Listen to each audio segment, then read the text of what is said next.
Hey guys, and welcome back. And if you're new here, thanks so much for joining us today.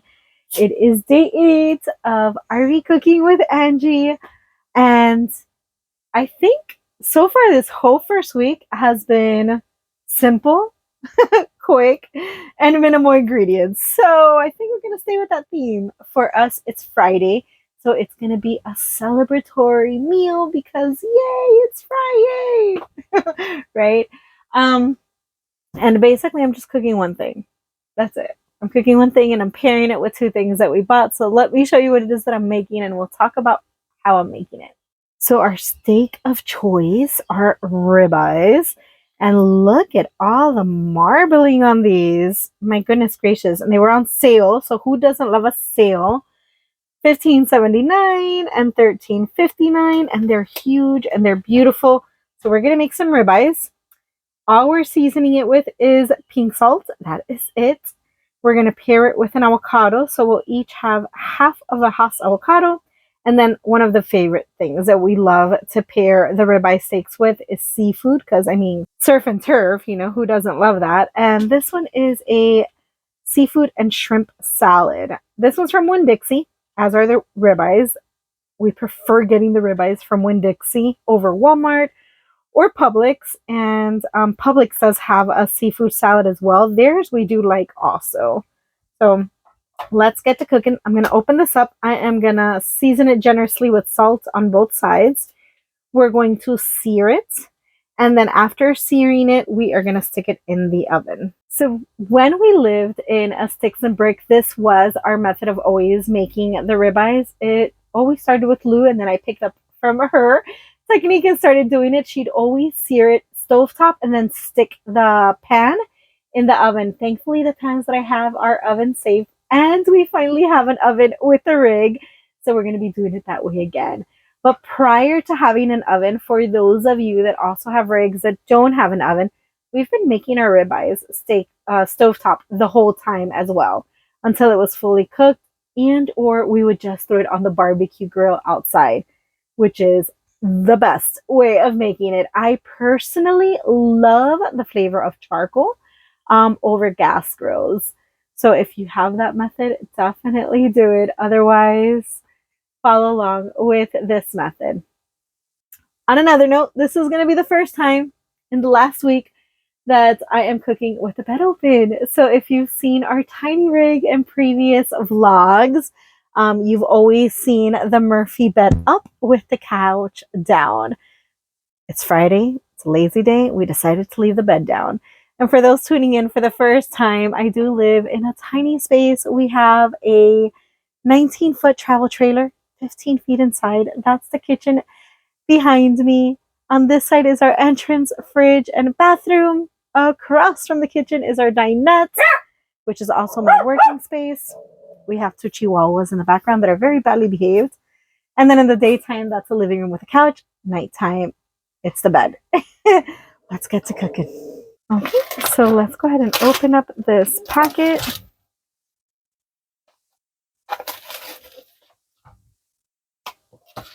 Let's open up this packet.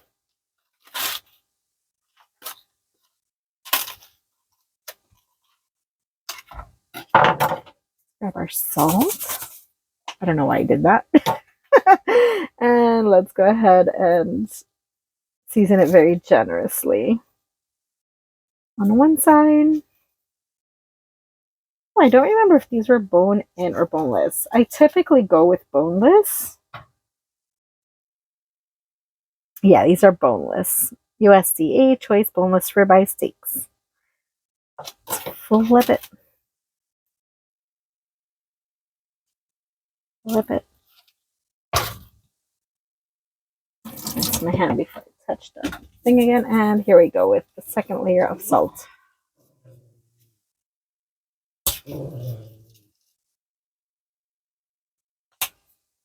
I don't know about your households, but in ours, we are split with the way we like our meats. Lou likes hers extra well, whereas I like mine sort of medium. I like it a little pinkish. So I'm not cooking them at the exact same times. Just so that hers can be more cooked than mine will be. So I got the stove on. We're going to wait for this pan to get nice and hot before we put the meat on it so that it can sizzle. There's clearly a difference in size too. This one looks thinner than this one, so more than likely the thicker one will be mine. One, she's not a huge beef eater, and then two, we obviously want hers to cook faster. So this should already be hot. I'm going to throw hers in first. Ooh. These babies are heavy.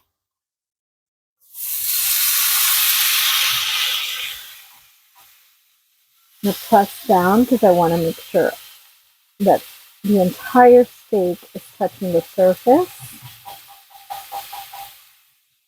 Right before it's time to flip hers, I'll go ahead and throw mine in. I'm likely going to let this sear on this side for about 3 minutes, 3 to 5 minutes before I flip it. 3 minutes have elapsed. I'm not going to flip it yet, but I do want to show you what it looks like underneath.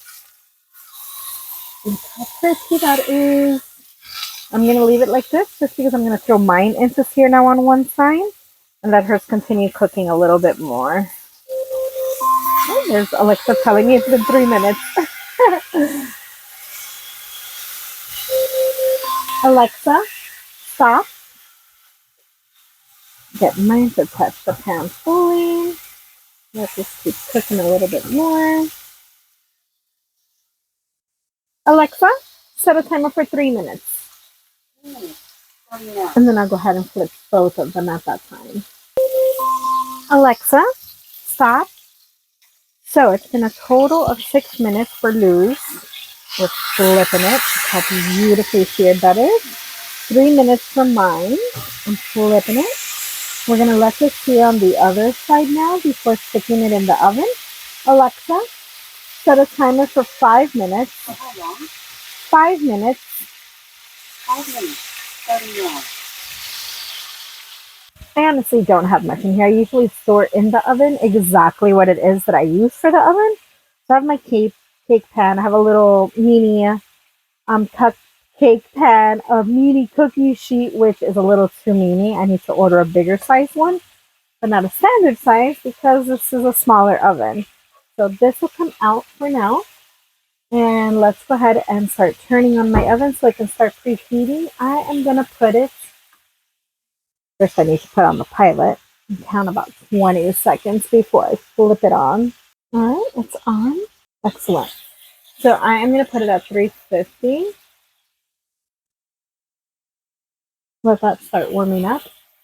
And when the time comes, these little pans are amazing. I got them on Amazon. And living in a tiny space, having multiple pots or pans that have handles, it just takes up a lot of space. So these are great for tiny space living because I don't need to have handles on it. When I need the handle, I can go ahead and move the little knob to basically unlock it, put it on, lock it in place, and then I can grab it and move it around as needed. So that's what we'll be using to stick it in the oven.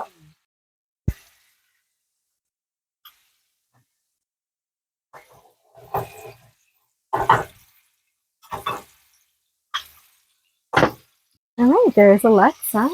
Alexa, stop. Again, I don't want mine to overcook, so I'm going to take mine out for now. I'm not going to stick it in the oven with hers yet. I'll put it in the oven with hers towards the end, or maybe not even. I might cut it through now and see if it's the consistency that I like. Let's throw hers in the oven. Let me see the other side. I'll leave that side face down.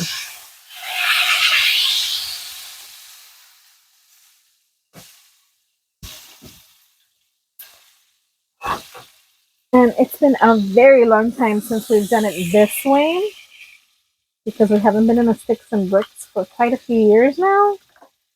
So I don't remember how long we did it in the oven. I want to say it was probably close to somewhere between 10 to 15 minutes. So to play it safe, I am going to set a timer for 10 minutes. Alexa, set a timer for 10 minutes.